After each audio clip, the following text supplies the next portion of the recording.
சிங்கம் ஒரு சிங்கம் எப்போ எதுலயும் பெக்யூலியர் தான். ஒரு முறை சிங்கம் கர்ஜிச்சதுன்னா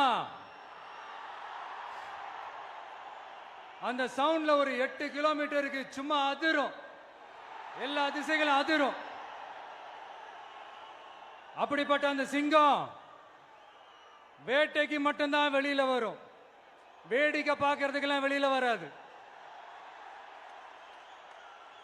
வேட்டையில கூட உயிரோடு இருக்கிற மிருகங்களை தான் வேட்டையாடும். அதுலயும் பெரும்பாலும் தன்னை விட பெரிய சைஸ் உள்ள மிருகங்களை தான் குறி வச்சு தாக்கும், ஜெயிக்கும். எவ்வளவு பசியில் இருந்தாலும் உயிர் இல்லாததை, கெட்டு போனதை தொட்டு கூட பார்க்காது.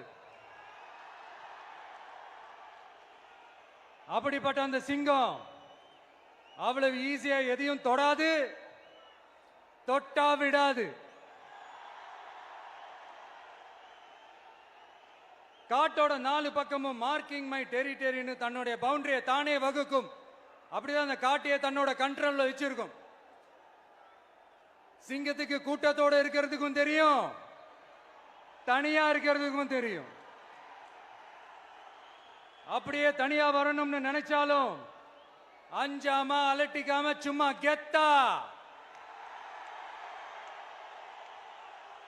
தனியா வந்து அத்தனை பேருக்கும் தண்ணி காட்டும். எப்போ எதுலயும் தன்னோட தனித்தன்மையை இழக்கவே இழக்காது. Yes, a lion is always a lion.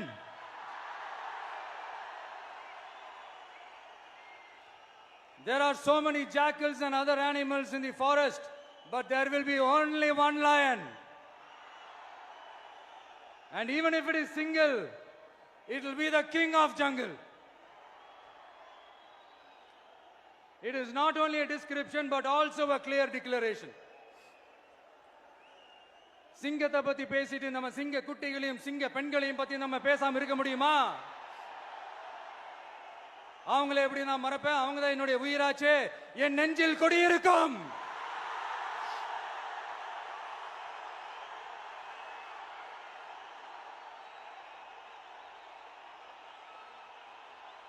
என்னுடைய தோழர்களுக்கும் தோழிகளுக்கும்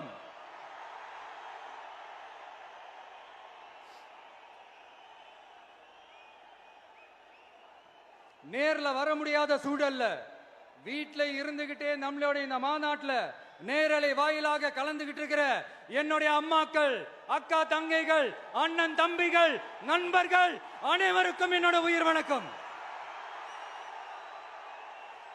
என்னோட உயிர் வணக்கம்.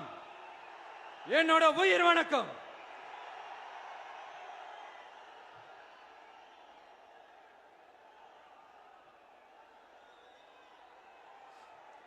வீரம் விளையும் மாமதுரை மண்ணை வணங்குகிறேன்.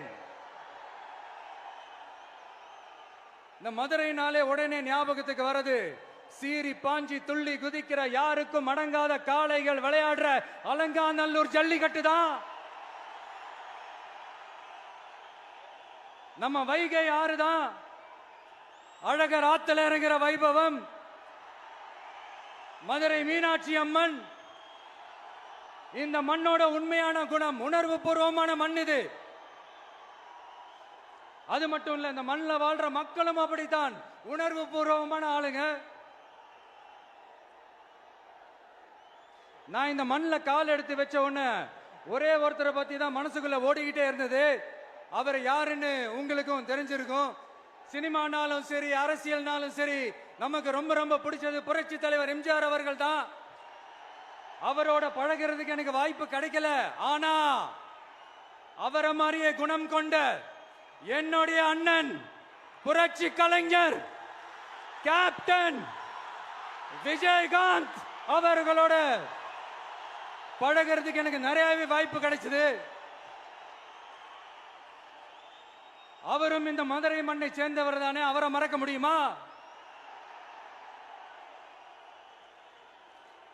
தமிழ்நாட்டு மக்கள் உணர்வுபூர்வமா உண்மையா நம்ம பக்கத்திலே நிக்கிறவங்க. அதுக்கு ஒரு மிகப்பெரிய அடையாளம் தான் இந்த மதுரை மண். நம்ம தமிழக வெற்றி கழகம் கையில் எடுத்திருக்கிற அரசியலும் அப்படித்தான். உண்மையான அரசியல், உணர்வு பூர்வமான அரசியல், நல்ல அரசியல், நல்லவங்களுக்கான அரசியல், நாட்டு மக்களுக்கான அரசியல், நல்லது மட்டுமே செய்கிற அரசியல்.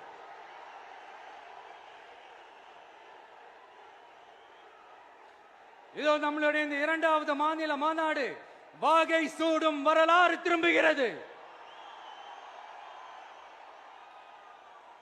அப்படி இந்த மாநாட்டுக்கு பேர் வச்சிருக்கிறோம். 1967லயும் 1977லயும் நம்ம தமிழக அரசியல் ஒரு மிகப்பெரிய ஆட்சி அதிகார மாற்றங்கள் ஒண்ணு நடந்துச்சு இல்லையா?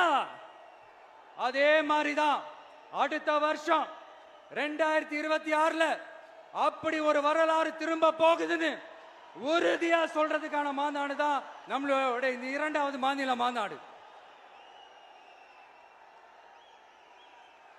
விக்கிரவாண்டி வீசாலையில் நம்மளுடைய ஃபர்ஸ்ட் மாநாடு நடத்தணும், வெற்றி கொள்கை திருவிழா. அதுக்கப்புறமே நீங்க பார்த்திருப்பீங்க தமிழக அரசியல் அந்த தட்ப வெப்பத்தையே மாத்தினுச்சு. நமக்கு எதிராக எத்தனை குரல்கள். ஆனா உங்களுக்கு தான் நம்மளை பத்தி நல்லா தெரியுமே, எந்த குரலையும் காதலையே போட்டுக்காம மக்களோட குரலை மட்டுமே கேட்டுக்கிட்டு நமக்கு எதிராக வர அத்தனை கூக்குரல்களையும் சின்னதா ஒரு சிரிப்போடவே கடந்து வந்திருக்கிறோம். அது இல்லாம நம்ம மாநாட்டில் ஒலிக்கிற இந்த குரல் இந்த ஒற்றை தமிழ் மகனோட குரல் மட்டுமல்ல, ஒட்டுமொத்த தமிழ்நாட்டு மக்களுடைய குரல். தமிழ்நாட்டில் இருக்கிற ஒவ்வொரு வீட்டில இருந்தும் ஒலிக்கிற குரல், ஒட்டுமொத்த உலகெங்கும் வாழும் ஒவ்வொரு தமிழ் வீட்டிலிருந்தும் எழும் குரல். இந்த சினிமா என்கிற மாபெரும் கலை ஆயுதத்தின் வாயிலாக சாதி, மதம், இனம், பாலினம், மொழி கடந்து இந்த நாட்டின் மூளை முடுக்கெங்கும் ரசிகர்களாக இருந்து தோழர்களாக நம்மோடு பயணிக்க துவங்கியுள்ள அனைவரோடும் இணைந்த ஒவ்வொரு மனிதருக்காகவும் ஒலிக்கிற உரிமை குரல்.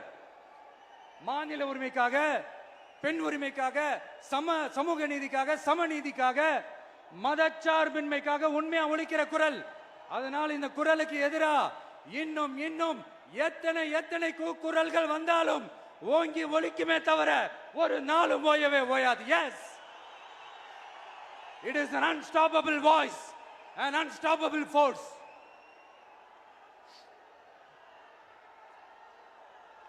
நம்ம அரசியலுக்கு வர்றதுக்கு முன்னாடி அட இவரெல்லாம் வர மாட்டாரியா, அவரே வரல, இவரே வரல, இவருங்க வர போறாரு அப்படின்ட்டு நிறைய பேர் ஜோசியம் சொன்னாங்க. அப்புறம் நம்ம கட்சியினுடைய பேர் அறிவிச்சதுக்கு அப்புறம் பேரு தானே அறிவிச்சிருக்கிறாரு, மக்கள் கிட்ட பேர் வாங்கணும்ல, அதெல்லாம் முடியாதுன்னாங்க. அப்புறம் ரொம்ப முக்கியமா மாநாடுலாம் எவ்வளவு பெரிய விஷயம், அதெல்லாம் இவர் ஒத்தால எப்படி பண்ண முடியும், சும்மா பக்கத்தில் புஷியானதை வச்சுக்கிட்டு மாநாடுல எப்படி நடத்தி காட்ட முடியும், அதெல்லாம் அவங்களால முடியாது. அப்புறம் மழை பெஞ்சு எல்லாத்தையும் கெடுத்துரும். ஏன் என் கூட இருக்கிறவங்களே கூட தான் சொன்னாங்க. அதுக்கப்புறம் என்ன நடந்துச்சுன்னு உங்க எல்லாருக்குமே தெரியும். இப்ப புதுசா ஒண்ணு சொல்ல ஆரம்பிச்சிருக்கிறாங்க. அது என்னடானா, ஆட்சியை பிடிக்கிறதெல்லாம் அவ்வளவு ஈஸி இல்லை இல்லையா. இப்ப அதெல்லாம் விட்டாங்க, இப்ப இங்க வந்துட்டாங்க. இவர் நேரா ஷூட்டிங்ல இருந்து வருவாராம், வந்து ஆட்சியை பிடிப்பாராம். அது எப்படி இவராலே முடியும், அவராலேயே முடியல, இவராலேயே முடியல, அவருக்கு அத்தனை வருஷம் ஆச்சு, இவராலே எப்படி முடியும் ஒரு பக்கம். இன்னொரு பக்கம் கூட்டம்லாம் ஓகே தான், அது எப்படி ஓட்டா மாறும் அப்படின்றது இன்னொரு பக்கம். இப்படி கதை, திரைக்கதை, வசனம், இயக்கம், பாடல்கள்,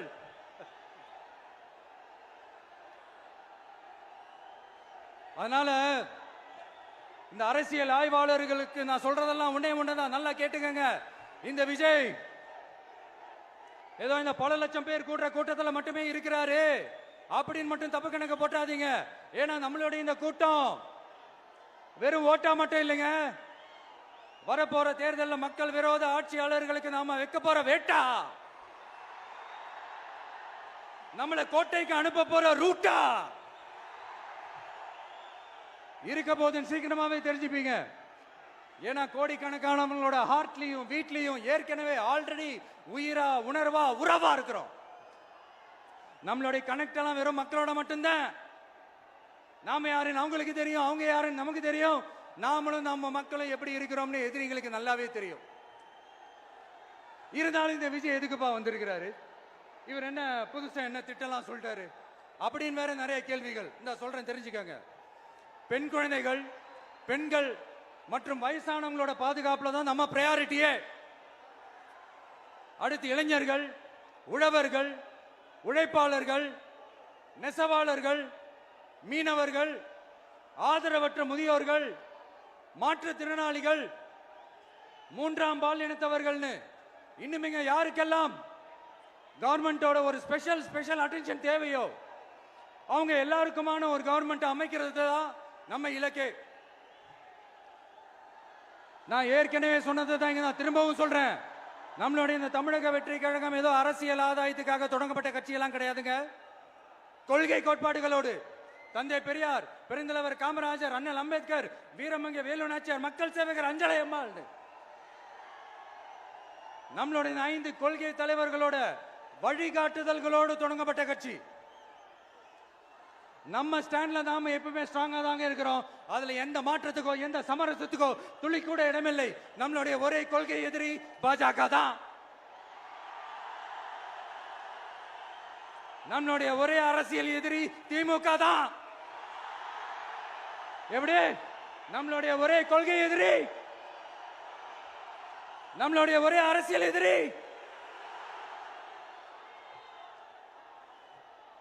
ஏதோ அண்டர் கிரவுண்ட் ஆதாயத்துக்காக டீல் போட்டுக்கிட்டு டீல் பேசிக்கிட்டு இந்த அலையன்ஸ் வச்சுக்கிட்டு இந்த ஊரை ஏமாத்துற கட்சி எல்லாம் நம்ம டிவிக்கே கிடையாதுங்க. யாருக்காகவும் எதுக்காகவும் எந்த பயமும் கிடையாது. மாபெரும் பெண்கள் சக்தி நம்மளோட இருக்கிறாங்க, மாபெரும் இளைஞர்கள் சக்தி நம்மளோட இருக்கிறாங்க, ஒட்டுமொத்த தமிழ்நாட்டு மக்களுடைய சக்தி நம்மளோட நிக்கிறாங்க. அப்படி இருக்கும்போது இந்தியாவில் இருக்கிற எல்லா ஸ்டேட்லயும் வாழ்ற நம்ம தமிழ் நெஞ்சங்கள் மட்டும் இல்ல, உலகம் பூரா 100க்கும் மேலான நாடுகள்ல வாழ்ற நம்ம தாய் தமிழ் உறவுகள் எல்லாருமே என்ன விஜய் தளபதி விஜய் இல்லனா விஜய் தளபதி இப்படி சொந்தம் கொண்டாடுற கோடிக்கணக்கானவங்களோட அன்பு மாசியும் நம்மளோட இருக்கும்போது, இவங்க எல்லாருமே நம்மளோட நிற்கும் போது எதுக்குங்க இந்த பாசிச பாஜகவோட நேரடி கூட்டணியோ இல்ல மறைமுக கூட்டணியோன்னு உறவு வச்சுக்க? நாம என்ன உலகமாக ஊழல் கட்சி என்ன?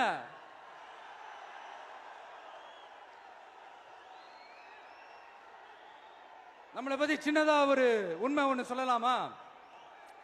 என்னடா இவர் வாயால இப்படி சொல்றாருன்ட்டு யாரும் தவறா நினைச்சுக்க வேணாம். ஏன்னா இது ஒரு விதத்துல ஒரு ஃபேக்டும் கூட. அதனாலதான் நான் சொல்லணும்னு ஆசைப்படுறேன். நம்ம யார் தெரியும்ல? நாம எல்லாருமே சொல்றேன். நாம யார் தெரியும்ல? இந்தியாவின் மாபெரும் மக்கள் சக்தி கொண்ட ஒரு மகத்தான வெகுஜன மக்கள் படை.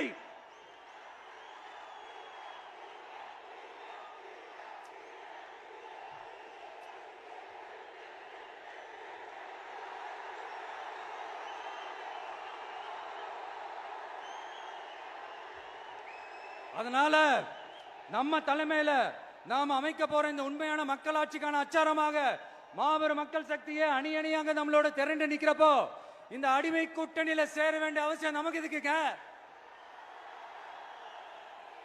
நம்மளுடைய இந்த கூட்டணி சுயமிழந்த கூட்டணியெல்லாம் இருக்காது, சுய மரியாதை கூட்டணியா தான் இருக்கும். இந்த ஒரு பக்கம் RSS கிட்ட அடிபணிஞ்சுக்கிட்டு, இன்னொரு பக்கம் மதச்சார்பற்ற கூட்டணின்னு இந்த மக்களை ஏமாத்துற கூட்டணியெல்லாம் நம்ம கூட்டணி இருக்காது.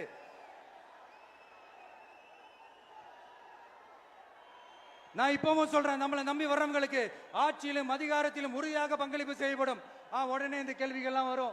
அப்ப யாரு கூட்டணி, யாரு வரா, யாரு போறா, இந்த கேள்விகள்லாம் வரும். இந்த கேள்விகளுக்கெல்லாம் ஒரே ஒரு பதில் தான், சஸ்பென்ஸ்ல சஞ்சாரம் செய்யுங்க.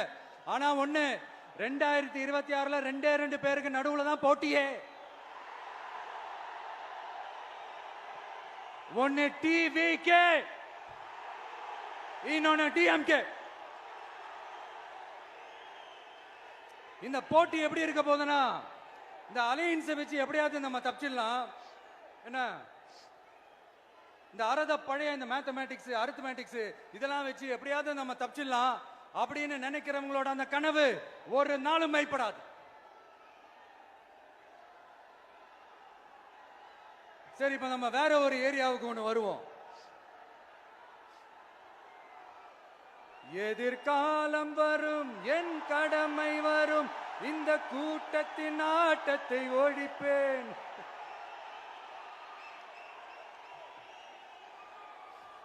மக்கள் அரசியல் என்ற அந்த சவுக்க கையில் எடுக்கலாமா? யாருக்கு எதிரான தானே கேக்குறீங்க? வேற யாரு? மறைமுக உறவுக்காரர்களான பாசிச பாஜகவும் பாய்சன் திமுகவும் தான்.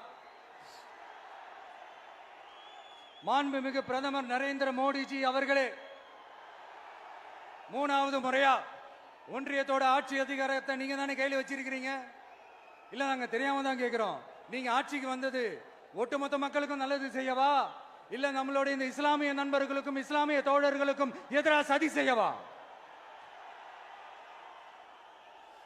மக்களுக்கு உங்ககிட்ட கேட்கறதுக்குன்னு ஏராளமான கேள்விகள் இருக்குது.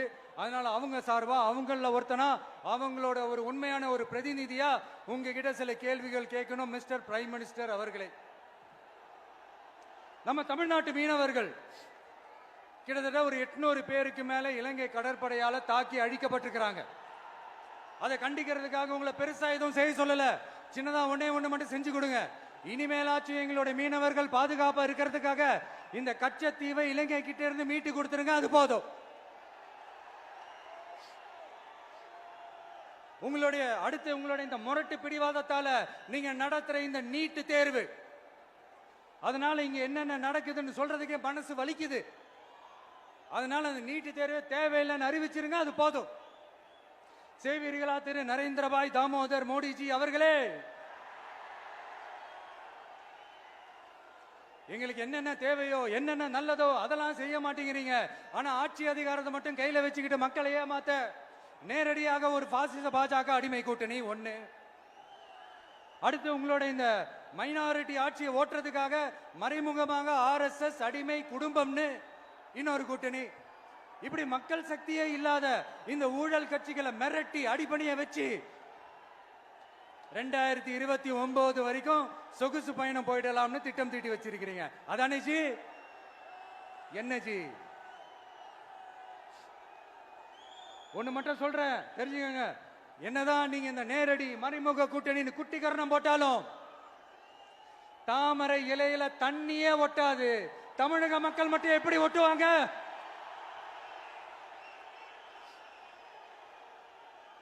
இங்க ஒரு MP சீட்டு கூட தரலன்றதுக்காக தமிழ்நாட்டுக்கும் தமிழ்நாட்டு மக்களுக்கும் எதுவுமே செய்யாம ஓரவஞ்சனை செய்யுது இந்த ஒன்றிய பாஜக அரசு. சங்கம் வச்சு தமிழ் வளர்த்த மண் இந்த மதுரை மண். அதனால இங்க அந்த கீழடியில கிடைச்ச ஆதாரங்களை எல்லாம் மறைச்சிட்டு எங்க நாகரிகத்தையும் எங்க வரலாறையும் அழிக்கிறதுக்காக உள்ளடி வேலை செய்யலாம்னு நினைக்கிறீங்க. தமிழ்நாட்டை தொட்ட என்ன நடக்கும் நீங்க பல உதாரணங்கள் இருக்குது. அதனால இதையெல்லாம் மறைச்சிட்டு எங்க மக்களை ஏமாத்திடலாம்னு மட்டும் நினைக்காதீங்க. மத நல்லிணக்கத்திற்கு பெயர் பெற்ற இந்த மதுரை மண்ணிலிருந்து சொல்றேன், உங்க எண்ணம் எல்லாம் ஒரு நாளும் ஈடேறாது.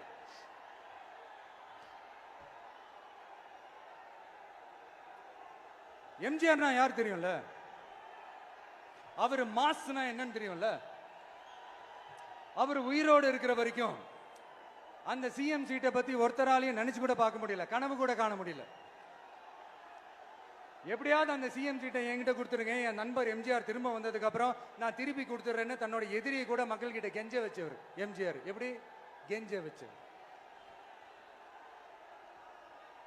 அதனால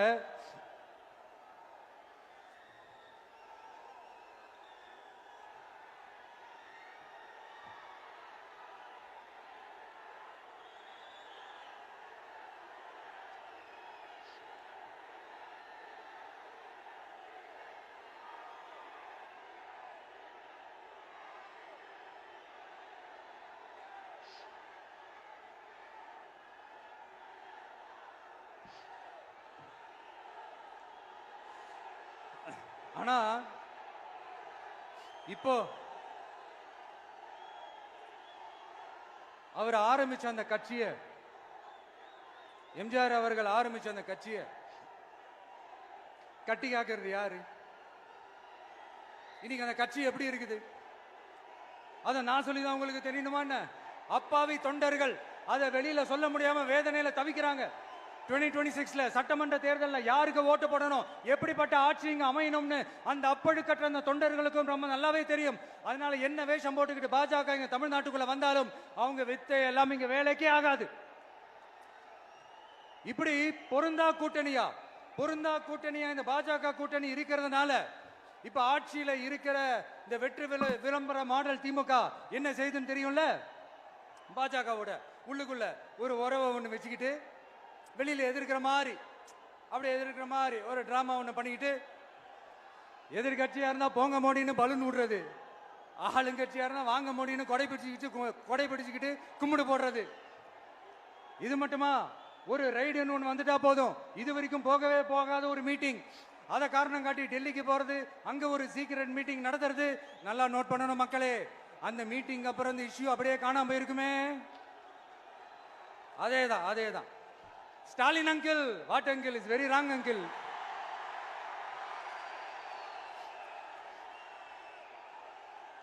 இப்படி தமிழ்நாட்டில் இப்ப நடக்கிற இந்த ஆட்சியினுடைய லட்சணத்தை பார்த்துக்கிட்டு நாம எப்படி சும்மா இருக்க முடியும்?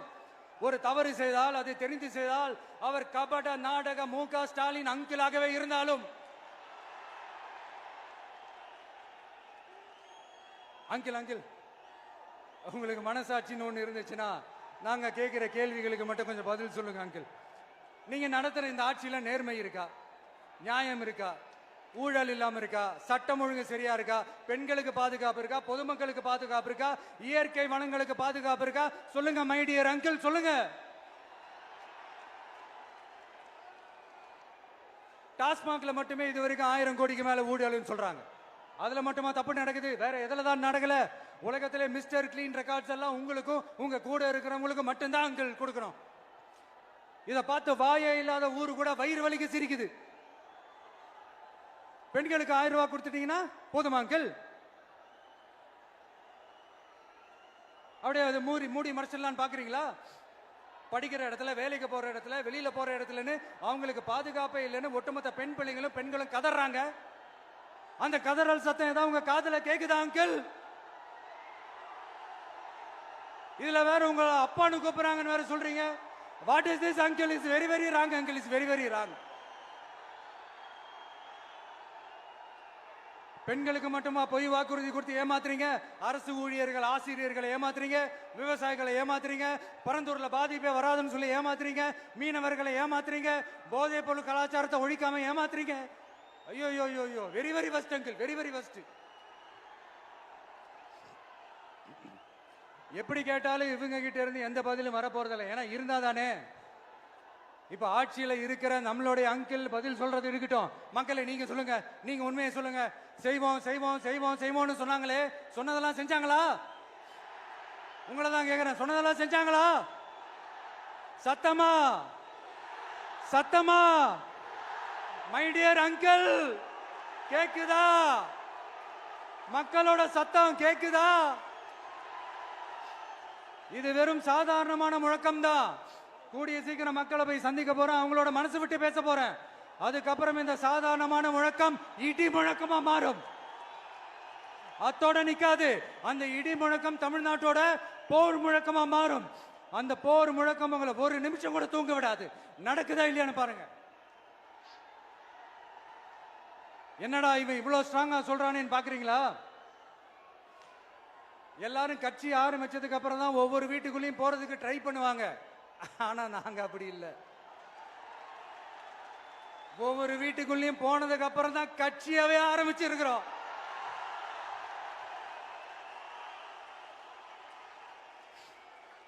அதனால ஒட்டுமொத்தமா எல்லாருமா சேர்ந்து இந்த திமுக ஆட்சிய, கபட நாடக திமுக ஆட்சிய 2026 தேர்தலில் வீட்டுக்கு அனுப்புறோம். வீட்டுக்கு அனுப்புறோம். என்ன நண்பா, சரிதானே? என்ன நம்பி செய்வீர்கள் தானே? இப்போ உங்களுக்கு சின்னதா ஒரு சர்ப்ரைஸ். நம்ம கட்சியினுடைய வேட்பாளர் பட்டியலை இப்ப நான் அறிவிக்க போறேன். மதுரை கிழக்கு வேட்பாளர் விஜய். இன்னும் முடிக்கல, ஒரு நிமிஷம், இன்னும் முடிக்கல. மதுரை மேற்கு வேட்பாளர்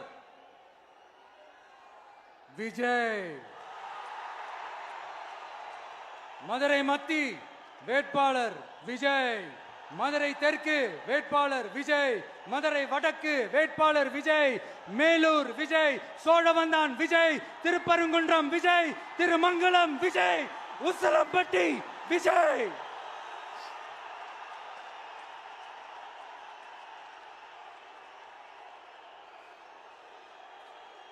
என்னடா எல்லா தொகுதியிலையும் ஒரே வேட்பாளர்னு பாக்குறீங்களா? 234 தொகுதியிலையும் இந்த விஜய் தான், அதாவது உங்க விஜய் தான் உங்க சின்னம். இன்னும் சிம்பிளா சொல்லணும்னா உங்க வீட்டில் இருக்கிற ஒருத்தர் தான் வேட்பாளரா நிக்க போறாங்க.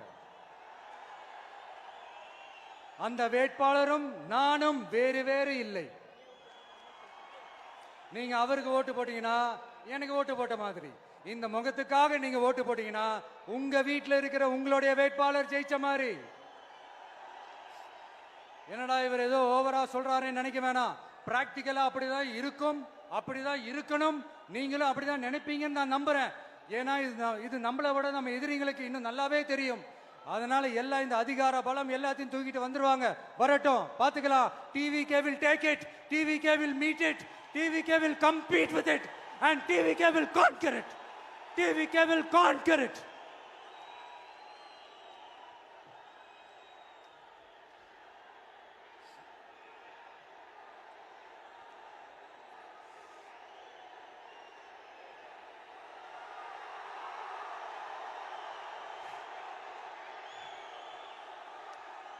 இந்த நேரத்தில் நம்ம மனசுல இருக்கிறத மக்கள் கிட்ட சொல்லி ஆகணும்.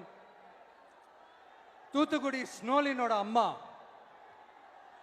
என்ன அவங்களோட தம்பி, இன்னும் அவங்க பொண்ணுக்கு நான் தாய் மாமன்னு சொன்னாங்க. அந்த அக்காவோட குழந்தைக்கு மட்டும் இல்லைங்க, என்ன அண்ணனா தம்பியா நினைக்கிற தமிழ்நாட்டில் இருக்கிற என்னோட எல்லா சகோதரிகளின் குழந்தைகளுக்கும் நான் இன்னைக்கு மட்டும் இல்ல, என்னைக்குமே ஒரு தாய் மாமனா தான் இருப்பேன். நீங்க எல்லாரும் என்னுடைய ரத்த உறவு, கூட பிறந்த பொறுப்பு. என் வீட்டு ரேஷன் கார்டுல வேணா உங்க பேர் இல்லாம இருக்கலாம், உங்க வீட்டு ரேஷன் கார்டுல வேணா என் பேர் இல்லாம இருக்கலாம். ஆனா நாம் எல்லாரும் ஒண்ணுதான், உறவுதான். நமக்கு இடையே எந்த அரசியலும் உள்ள நுழையவே முடியாது. என்கிட்ட இருந்து உங்களையும் உங்ககிட்ட இருந்து என்னையும் எந்த சக்தியாலும் பிரிக்கவே முடியாது. அப்புறம் நான் ஒன்னும் இந்த மார்க்கெட் போனதுக்கு அப்புறம், ரிட்டையர் ஆனதுக்கு அப்புறம் அடைக்கலம் தேடி அரசியலுக்கு வரல. படைக்கலனோட வந்திருக்கிறோம். பவர்ஃபுல் போர்ஸோட, மாபெரும் படை வரிசையோட, எல்லாத்துக்கும் தயாராகி தான் வந்திருக்கிறோம். இவ்வளவு தயாரா நாம அரசியலுக்கு வர்றதுக்கு ரொம்ப ரொம்ப முக்கிய காரணம் ஒண்ணு இருக்கு. அது என்ன தெரியுமா? நன்றி கடன், நன்றி கடன், நன்றி கடன். கிட்டத்தட்ட ஒரு 30 வருஷமா, 30 வருஷத்துக்கு மேல நீங்க தான், நம்ம மக்கள் தான் என் கூட நிக்கிறீங்க, எனக்காக நிக்கிறீங்க, என்னை தாங்கி பிடிக்கிறீங்க, மனசுல ஏந்தி பிடிக்கிறீங்க, தாய் அன்போட மடியில ஏந்திக்கிறீங்க. உண்மையை சொல்லணும்னா வேற யாரை விடவும் எனக்கு இந்த அன்பையும் ஆதரவையும் கொடுத்திருக்கிறீங்க. என் மேல உயிரையே வச்சிருக்கிறீங்க. என்ன உங்க வீட்டுல ஒருத்தனாவே ஆக்கிட்டீங்க. நீங்க எனக்கு கடவுள் கொடுத்த வரம்.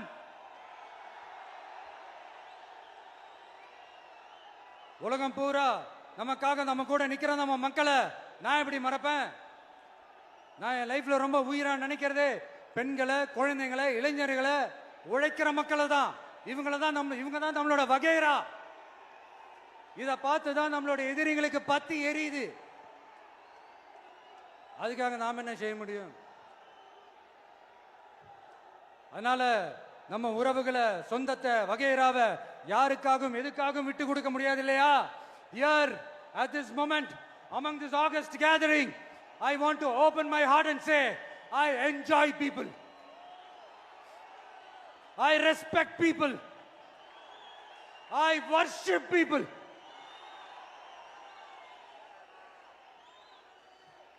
சரிப்பா, இவ்வளவு செஞ்ச நம்ம மக்களுக்கு நன்றி கடனா உன்னால முழுமையா செலுத்த முடியுமான்னு கேட்டா சத்தியமா சொல்றேன், என்னால முடியாதுதான். இன்னும் எத்தனை ஜென்மம் எடுத்தாலும் அந்த நன்றி கடனை என்னால தீர்க்கவே முடியாது. அப்புறம் என்ன மானாவுக்கடா நீ வந்திருக்க அதானே கேக்குறீங்க? மைண்ட் வாய்ஸ் கேட்ட மாதிரி இருந்தது. வாழ்நாள் முழுக்க நம்ம மக்களுக்காக ஆதரவா துணையா நிக்கிறத தவிர, அவங்களுக்காக உழைக்கிறத தவிர எனக்கு வேற எந்த எண்ணமும் இல்லை. எனக்கு இப்ப வேற வேலையும் இல்லை. இனிமே எனக்கு இதுதான் என் வேலையே, என் கடன் இனி என் மக்களுக்கு பணி செய்து கிடப்பதே. இப்படியா ஹார்ட் டு ஹார்ட் யதார்த்தமா பேசிய பழகிட்டோம். இதுக்கு மேலேயும் எனக்கும் மக்களுக்கும் இடையே இருக்கிற அந்த உறவை பத்தி நான் பேச ஆரம்பிச்சேன்னா ஒரு மாதிரி எமோஷனல் ஆகிடுவேன். அப்புறம் அதை கண்ட்ரோல் பண்ணுறது ரொம்ப கஷ்டம். அதனால என்னை மனசார நேசிக்கிற நம்ம மக்களுக்கு ஒன்றே ஒன்று சொல்றேன். இந்த விஜய் உங்க விஜய், உங்களுக்கான விஜய், உங்களுக்காக மட்டுமே இருக்கிற விஜய். உங்க கூட நிக்க, உங்களுக்காக நிக்க, உண்மையா நிக்க, உணர்வோட நிக்க, உறுதியா நிக்க, உங்க கூட பேச, உங்களுக்காக பேச, உண்மையா பேச, உணர்வோட பேச, உறுதியா பேச, உங்களுக்காக சேவை செய்ய உங்க விஜய் நான் வர.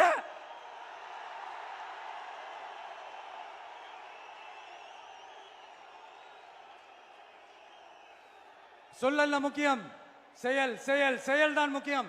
செய்கை தான் சும்மா சிறப்பா இருக்கணும். நான் ஆட்சிக்கு வந்தேன்னா சும்மா அது செய்வேன், இது செய்வேன், நல்லது செய்வேன், உருட்டுவேன், புரட்டுவேன், அதெல்லாம் கிடையாது. செய்யறதுக்கு, நல்லது செய்யறதுக்கு, நல்லது செய்யறதுக்கு மட்டும்தான் இந்த விஜய். அப்புறம் ஒரு அரசியல் தலைவன், அவன் சினிமாக்காரனா, நல்லவனா, கெட்டவனா, இதெல்லாம் தாண்டி அவன் உண்மையானவனா, அதுதான் ரொம்ப ரொம்ப முக்கியம். இது சம்பந்தமா ஒரு குட்டி கதை ஒன்று சொல்றேன். ஒரு நாட்டில் ஒரு ராஜா தனக்கு பக்கபலமா இருக்கிறதுக்காக, கூட துணையா இருக்கிறதுக்காக ஒரு தளபதியை தேடுறாரு. சரியான தகுதிகளோட ஒரு 10 பேர் செலக்ட் ஆகுறாங்க.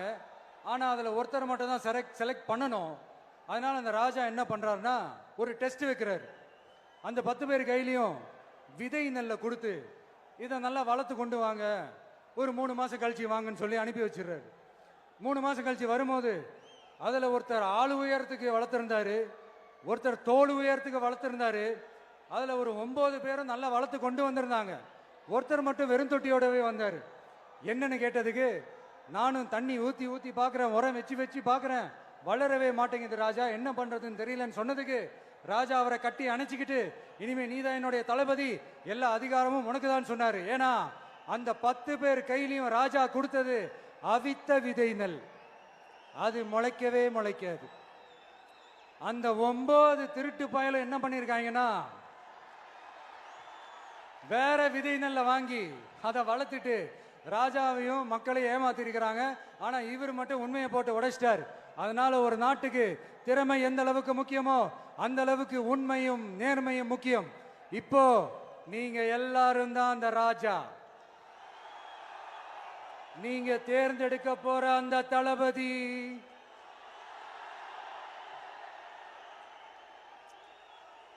சும்மா சினிமாக்காரன் சினிமாக்காரன் சினிமாக்காரன்.